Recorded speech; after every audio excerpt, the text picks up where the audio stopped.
Hello, this is Dr. Schrader, and I'm going to talk to you about, we'll call it the microscopic nature of erosion control and stormwater management. So before, when we talk about lakes and rivers and big sites, but it becomes an issue even at the individual level, at the microscopic level, at the homeowner level. So let me try and show you here these steps.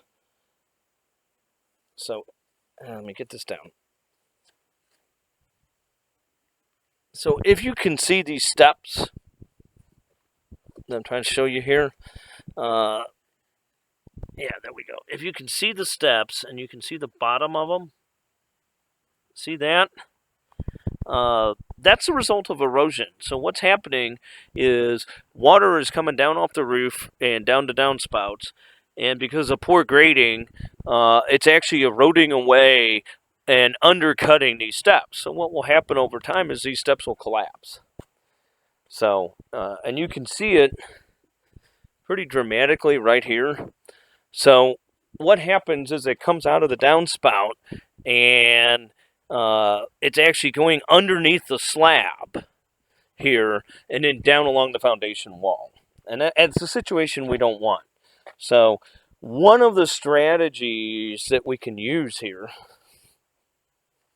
try and get this, and is you can put extensions. So you can see there's some extensions on here, and so we want to extend out that gutter line and get the water out away from that foundation. And there's two things that we accomplish with these extensions. So I'll try and show you this. So there's the extension, and there's two things that I try to accomplish with these. One is we want to get it away from the foundation. Two, we want to get it off of concrete. So these extensions go out to turf because water will run slower on turf than concrete. So when we're on concrete, water is going to be going very fast. Has high erosive properties. We get on turf, it's going to slow down. So that's one of our strategies that we use. And I want to talk real quick about differences in material, turf material. So you'll see this is a typical lawn. And that's a good first jab, is a lawn. Lawns are good. They're grassy. The only problem is their root system is relatively shallow, so they're very limited in the amount of water that they can take. And once they've reached that limit, then the water just sheets off like it does anywhere else, or it ponds up. But they're limited in their capacity.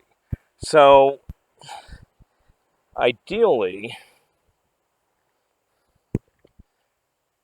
we want to use more natural plants like these.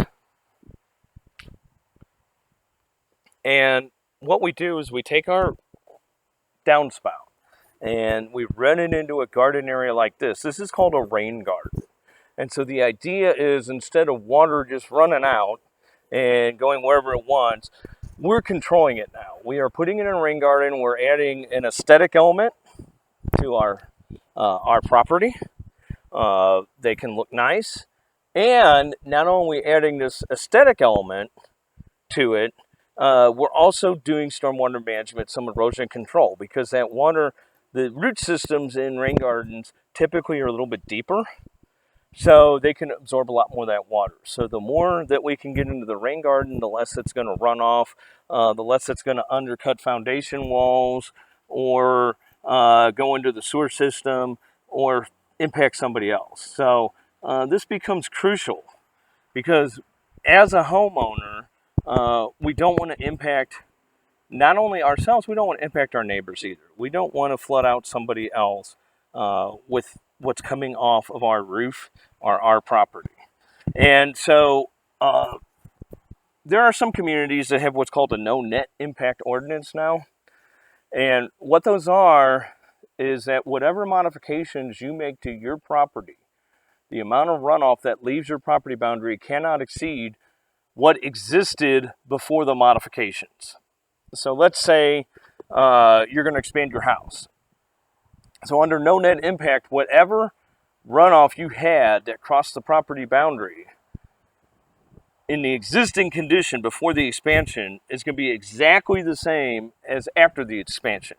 So even though we've taken and we've expanded the roof, which means we're going to have more runoff, you have to somehow manage that water on your property before it goes onto somebody else's property line. So that's what's called no net impact. That's a no net impact ordinance. There are a few of them around the country. They're starting to gain because in popularity because it makes it so much more easy for the homeowner, for the developer, for the engineer, for the government official to determine whether a stormwater plan is a good plan or a bad plan, whether an erosion plan is a good plan or a bad plan based on this no net impact. So I'm trying not to impact anybody, and it's pretty cut and dry. This is what existed before. This is what's going to have to exist afterwards. And there's no subjectivism on it. It's objective. This is the threshold. This is the benchmark. And then you're not penalizing people for a pre-existing condition. So, for example, for this property, pretty much since everything is concrete and everything is paved, the no net impact ordinance would be what exists right now, and that's a pretty high threshold. So for this particular property, you'd have a lot of leeway in what you could or could not do because that threshold is so high. Because again, we don't want to impact anybody beyond what they're already feeling. Because you have to work under the assumption that everything is already at a set level. You got to set a benchmark somewhere.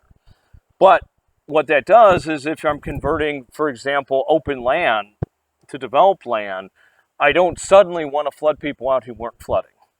So it's a well-balanced approach. It doesn't penalize people who are like redeveloping a property that's already a lot of pavement. It doesn't make it too restrictive on them, but yet doesn't encourage poor development practices in open spaces. So I appreciate you spending time with me on talking a little bit about erosion control and stormwater management at the microscopic level, and hope you will join me for my video showing the effects of poor stormwater management on a basement. What can actually happen, how much this can impact somebody. So thank you, and hope you will join me for the next video.